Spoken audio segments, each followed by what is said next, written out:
Hello and welcome to the World Wanderers podcast, a proud part of the Wander Barn Podcast Network. I'm Ryan.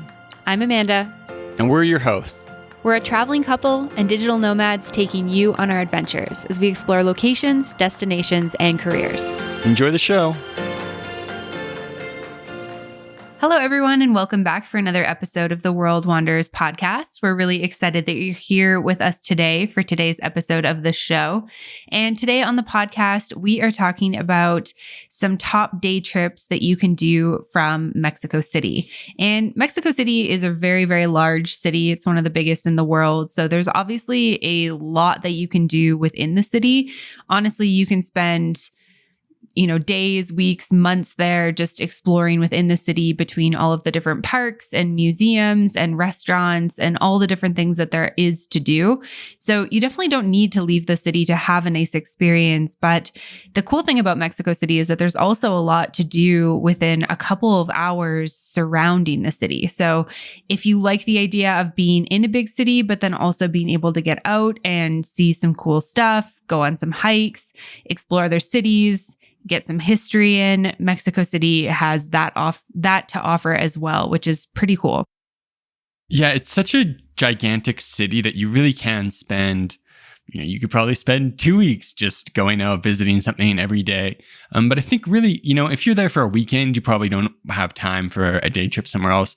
But if you're there for anything longer than 3 days, I really do think it's worth getting outside of the city. So we're going to talk about some of these are really popular, really famous.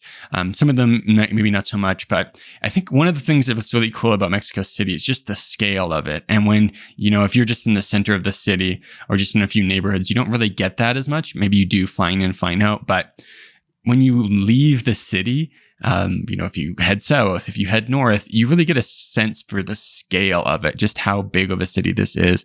And there's lots of interesting stuff around, whether that be kind of historical sites or more natural sites. So we're going to talk about that today and, go through some of the top options. And so some of these are places that are a little bit farther, that are, you could do in a day, but maybe would be better to spend a night, that type of thing. Some of these are a bit closer. You can maybe even get away doing a half day trip too. So we're going to go through. And so if you're someone who's not interested in traveling to Mexico, probably not the episode for you. If you're someone who is though, Mexico City is an incredible place to visit, incredible city. And these day trips can really be awesome additions to your trip planning there.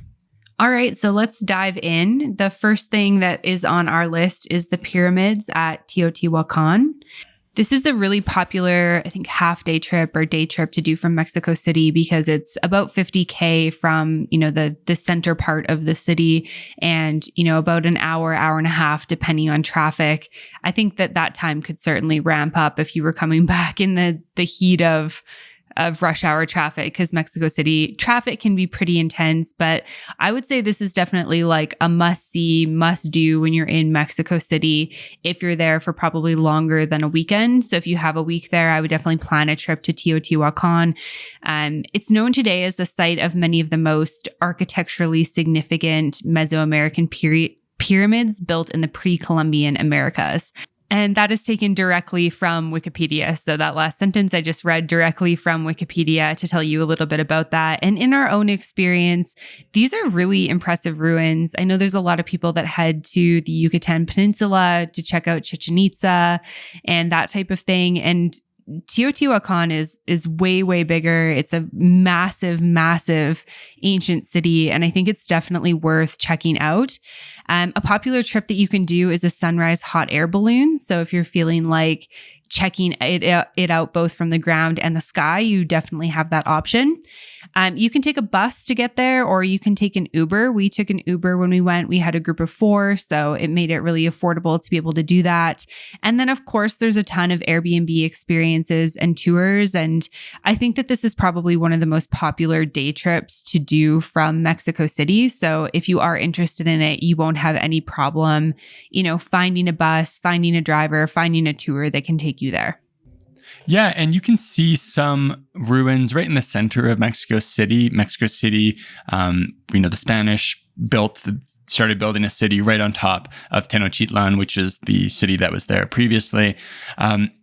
But just the scale of Teotihuacan and the stuff you're going to see out there makes it really, really worth the trip. It's one of the most impressive kind of historical, archaeological places we visited anywhere in the world. So definitely worth visiting. And so next on the list is south of Mexico City, Tepoztlan in Morelos. Tepoztlan is about 90 kilometers from the center of Mexico City and will take 2 hours. The most common way to get there is probably by bus. There are lots of tours available, but it is really easy to do just to take an Uber down to the southern bus station in Mexico and take the bus over to Tepoztlan. And so Tepoztlan has a lot of historical significance, and today is kind of a cool, small pueblo with lots of kind of artistic stuff going on, hiking, and many interesting things to see and do. Yeah. And when we went there, we took a bus there, just like Ryan mentioned. And just like he said, it just took us a couple of hours. It was super simple. We just went there kind of day of, got the bus that we needed. And then when we got to the bus station in Tepoztlan, we just bought our return bus. And then we were able to do a hike up to some ruins. We went for lunch and just kind of explored the town. It's pretty small, so you can definitely do it in a day. The other thing that Tepoztlan is known for is its temescal ceremonies. And so if you were going to do that, you might want to, book a place overnight so that you're able to relax and that type of thing. So it's got a ton of, spas and boutique hotels and that type of thing if you want to make it more of a weekend trip, but you can absolutely do Tepoztlan in a day. Yeah, and so we've talked about Teotihuacan, which is to the north of Mexico City, Tepoztlan, which is to the south of Mexico City, and then to the west of Mexico City is Nevado de Toluca. So if you're someone who likes nature, outdoors, some challenging hikes, this is a great day trip. It's located about 80 kilometers west of Mexico City and near the city of Toluca in Mexico State. It's the fourth highest mountain peak in Mexico after the Pico de Orizaba and two of the volcanoes, which we're going to talk a little bit about later on in this list. And the volcano and the area around it is now a national park. There's a number of different hiking options you can do. We would definitely recommend, if you were going to do this, unless you were a super experienced hiker, to do it with a guide. There's lots of great options available, whether through tours or Airbnb experiences where you can find someone who can take you from Mexico City, guide you on the trip. Because of its elevation, Mexico City's high to begin with, and Nevado de Toluca is even higher. So you do get cold temperatures, below freezing temperatures. So you've got to come prepared with gear. Most of the hikes are kind of in the half day range. So when you add in the drive time, it becomes kind of a full day adventure. But we haven't done this ourselves, but we've heard from lots of people who have and said, just amazing things about the experience, the views you get, and just kind of not what you typically think when you think Mexico, because, you're not thinking 2,000 meters and higher, being above the tree line and maybe even running into snow. But Nevado de Toluca is a really cool day trip and something definitely worth checking out if you're someone who likes those outdoor adventures.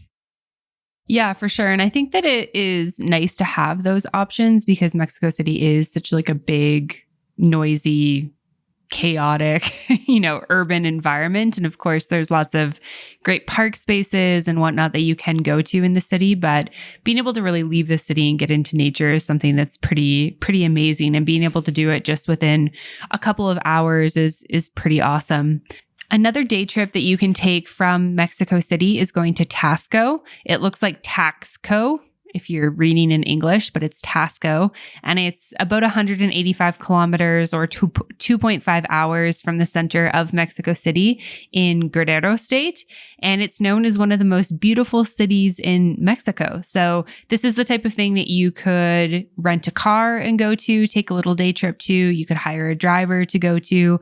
Or, of course, there's always the option of taking a bus. I think taking a bus to Tasco is a little bit less straightforward than some of the other places that we mentioned, but totally doable. And especially, if you're willing to get up early and then maybe come back to Mexico City, later into the evening.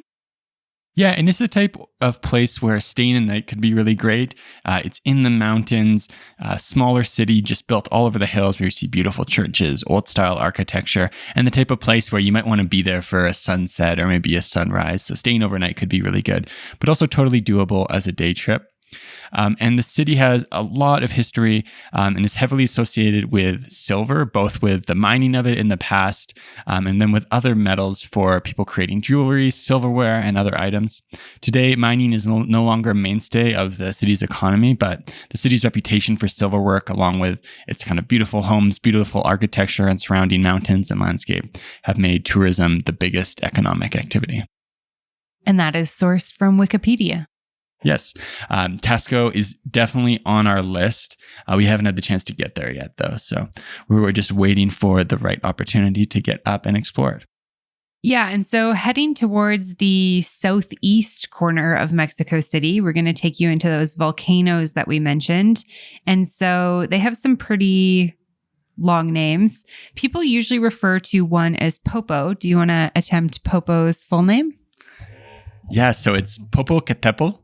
And then the twin volcano of Popocatépetl is Iztaccíhuatl. Well done. So we'll make sure there's spelling for those in the show notes so that you're able to easily look them up, just because it's not so obvious in terms of how you spell those.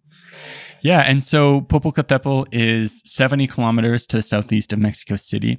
And depending on the day, you can actually see it, depending on where you are, of course.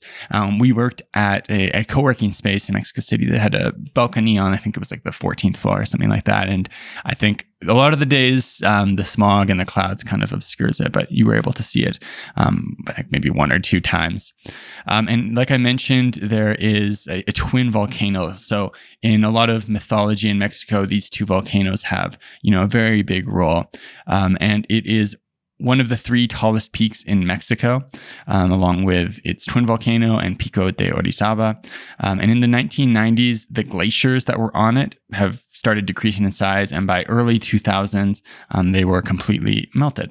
And one of the other things, if you notice, Mexican news, if you're paying attention to Mexican news, if you're staying a few months in Mexico City, there's a good chance that it might erupt while you're there. So if you just go into YouTube and look up Popocatépetl eruption, you can find lots of videos. It hasn't erupted in catastrophic fashion.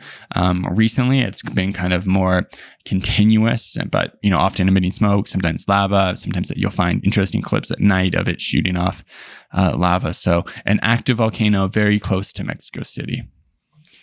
Yeah, it's kind of crazy because the smog and the air quality in Mexico City can be quite bad, especially during the months where it's not rainy. And then sometimes it's really interesting because you'll get days where you're like, what is going on with like the sky or the air? It's just a weird color, or, it's just extra intense. And then you look it up and it turns out, oh, Popo exploded a little bit. And so that's why there's, some ash in the air, as well as all of the other, air pollutants and allergenics and all that type of stuff. But it's a pretty amazing thing that there's these two volcanoes really close to Mexico City. You can get to them in a couple of hours driving, and there's tons of hiking that you can do around here. And obviously, you want to be pretty cautious when it comes to these areas, since it is an active volcano. So if you are going to do this, we would recommend taking a tour or hiring a guide and doing it that way. Yeah, and there's some other options for places you can go to get a view of it. And if you're headed towards Puebla, you can kind of make a trip out of that as well.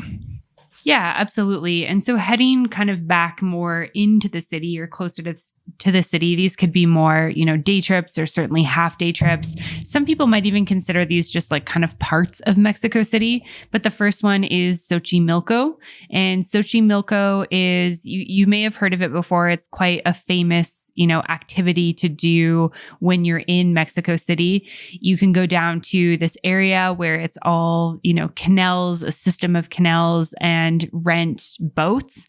And basically you get taken through the canals for, a couple of hours. Usually they want you to rent the boats for at least 2 hours so you can get a good little trip in, upwards of like 5 hours. And I think we've done like kind of 3-4 hour trips, which have been really good. You usually bring, drinks and snacks, and There's people on boats playing music. You can bring your own speaker if you want to play your own type of music. It's nice to get a good group of friends together and just do that kind of on, a weekend afternoon.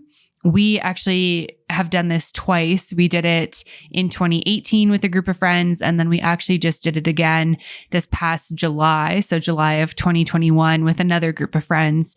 And it just takes about an hour in an Uber to get down to Xochimilco from kind of the centermost part of the city. So if you go from La Roma or Condesa, Palenco, that type of area, it'll take you about an hour, hour and a half, depending on traffic. So you can just grab an Uber. There's also buses and subway routes that you can get there if you want to spend a little bit less money. But basically you just arrive there and then you can rent a boat, and there's lots of food options and that type of thing. So it's a pretty cool experience that I would definitely recommend.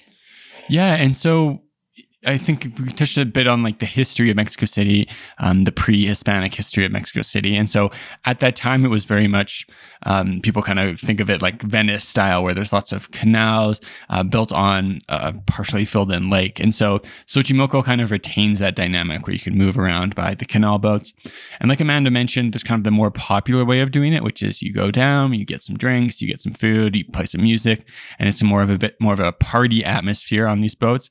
But you can also find different tours that go early in the morning that go a little bit further afield and take you into kind of some of the smaller canals, look at some of the agriculture that goes on in that area and some of the kind of deeper history. If you are interested more in a cultural experience, the kind of party experience is also quite fun. They're both interesting and worth checking out. And so Xochimilco is deep in the south of Mexico City. And then this one is kind of further up in the hills on the west of Mexico City. And probably not something you're going to hear on a ton of lists for things to do in Mexico City. But something we think is really interesting if you are in Mexico City is to go check out Santa Fe. Santa Fe is kind of a new part of the city built up in the mountains on the western side. And it's very futuristic and just a very interesting place to explore. And so one of the things I use as an analogy sometimes, if you've seen the movie Elysium and they have that space station where it's like very luxury and fancy and kind of sterile in certain ways, somehow it feels like that going from like the center of Mexico City. You wind up into the hills and then you get to this area where there's these gleaming skyscrapers, corporate offices, incredibly tall condo buildings. And something that I think is a great place to go, kind of base yourself if you want to spend a couple hours up in Santa Fe out of the city center, is to go check out Parque La Mexicana.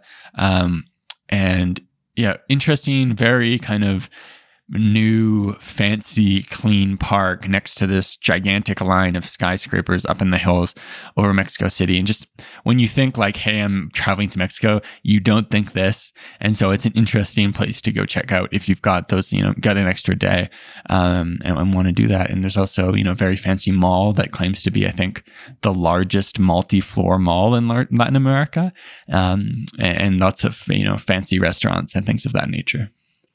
Yeah, it's kind of funny. We've been to a lot of different cities and countries that claim these like mall, like we have the largest mall or like this type of mall. So I don't really know if that's actually legit, but it is a really nice mall. And I think one fun fact to just share about Santa Fe that I think makes it particularly interesting is that it was actually built on top of an old garbage dump.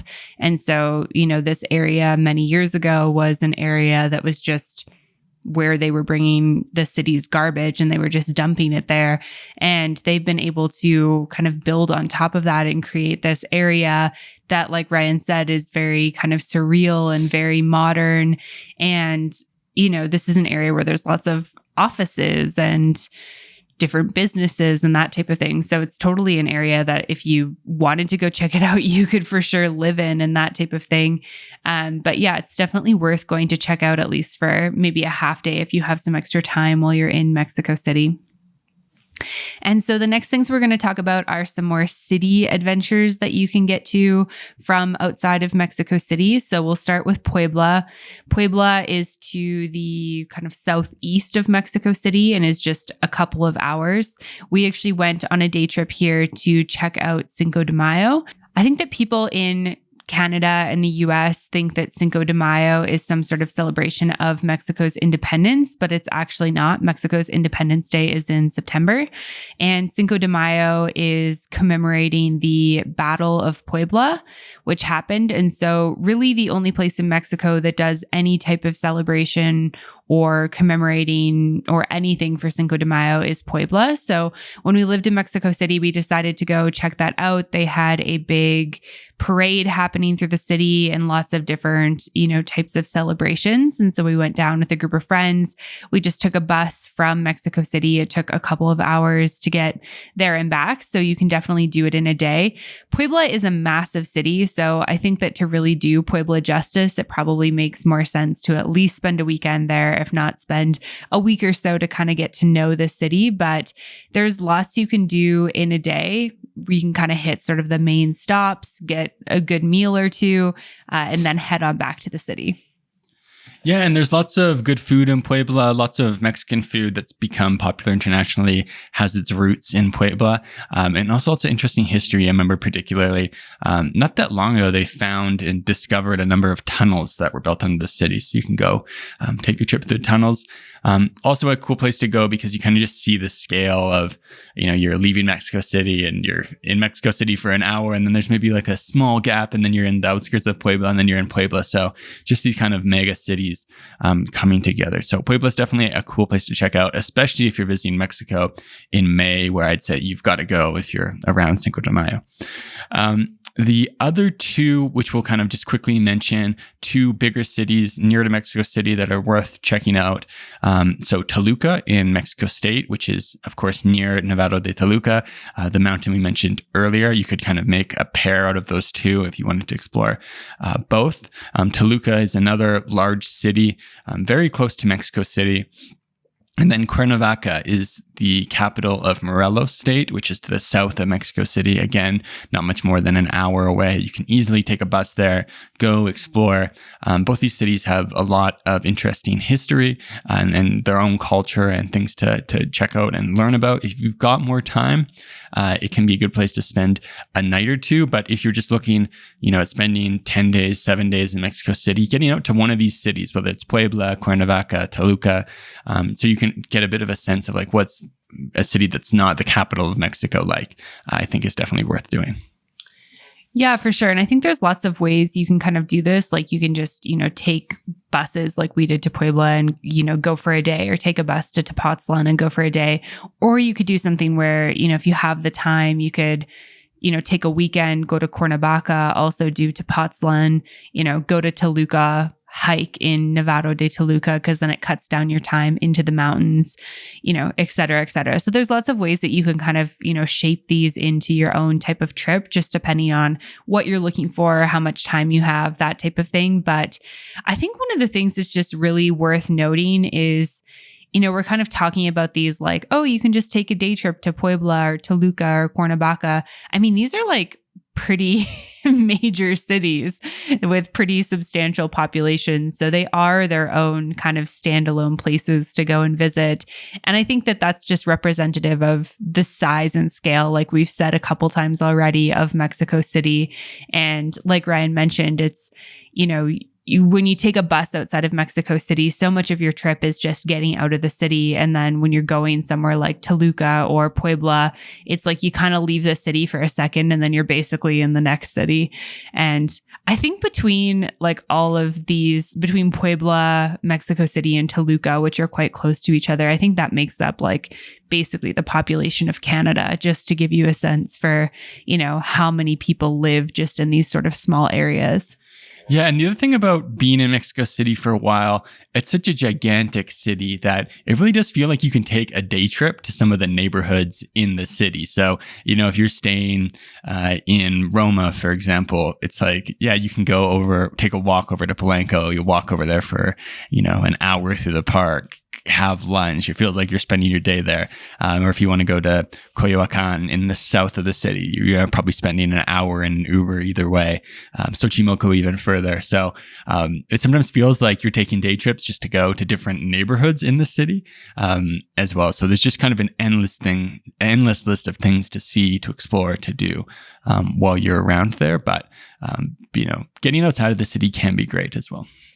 Yeah, absolutely. And one other place we wanted to mention that I think really is more of a weekend trip, but you could certainly do it in a day. You're going to have to get up early and you're going to have to probably, come back late to do it, but is San Miguel de Allende. And we bring this up because this is a really popular spot with expats and retirees. And I think there's a lot of people who come to Mexico City and they've heard of San Miguel and they really want to go. And maybe they don't have, time to do like a 2-3 night trip. And so they want to just go check it out, see what it's all about. It's about 250 kilometers and close to 3.5 hours by car. So it is a little bit of an adventure, like I said, but I mean, if you got up at 7 and left, you'd be there by 10:30. That would give you plenty of time to enjoy San Miguel and be able to check it out. We've talked about San Miguel, lots on the podcast because this is somewhere that is a great place to visit and, a really popular destination, like I said. And San Miguel is really popular, for a reason. It's absolutely beautiful. The centro has, cobblestone streets and colorful houses. It's got a beautiful pink cathedral in the center of the city. There's a ton of history in this city. There's a ton of culture. There's a lot of art. It's just a really wonderful place to spend, a couple days, in my opinion. But it'll really calm your nerves if you've been spending a bunch of time in Mexico City to get into this little pueblo and just kind of enjoy, a little bit of a slower pace of life. Yeah, absolutely. I feel like it's when you think Mexico, some people think beaches, you might think kind of that Spanish architecture and like a tropical climate. So getting to Mexico City is cool because it's like this metropolis, gigantic city, but checking out some of these more central Mexican places gives you a really different image of Mexico. And San Miguel, I think, is it's like the movie version of a central Mexican town. Just beautiful cathedrals, beautiful architecture, built up in the hills, so beautiful views everywhere. A really cool place to check out, and definitely worth spending a night or making a long day trip to check it out if you want to. And so, like we've mentioned so many different times in this podcast, so many different episodes, the list of things goes on and on and on. But I think that's our top stuff. If you're thinking, hey, I'm planning a week trip to Mexico City, what should I be thinking about doing when I'm thinking about getting out of the city? That's our top list. And so if you are planning a trip to Mexico City and have any additional questions, you can always feel free to reach out to us. You can message us on social media, through our Facebook group, The World Wonders, a community for travelers, or always send us an email at info@theworldwanderers.com. Anything else you want to add? I think I just wanted to add, similar to what you said, that, this list is not exhaustive. Like if you look on a map surrounding Mexico City, just within maybe 100K of the city, you're going to find so many other things that we haven't mentioned here. So just know that this is just the top list that we put together based on our own experiences and the things that we've heard from people in our network, et cetera, et cetera. And, you can really choose how you want to get out of the city just based on what type of traveler you are, what type of things you like.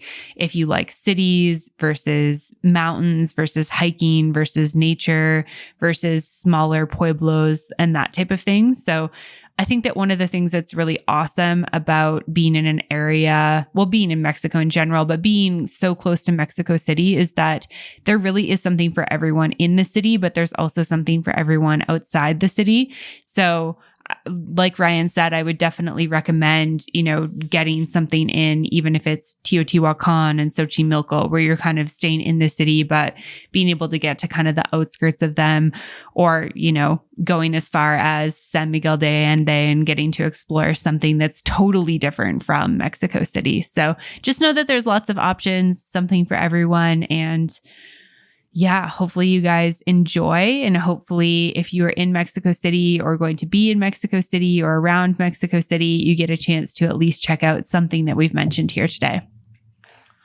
All right. Until next time. Thanks for listening, and we'll see you soon. Thanks for listening to this episode.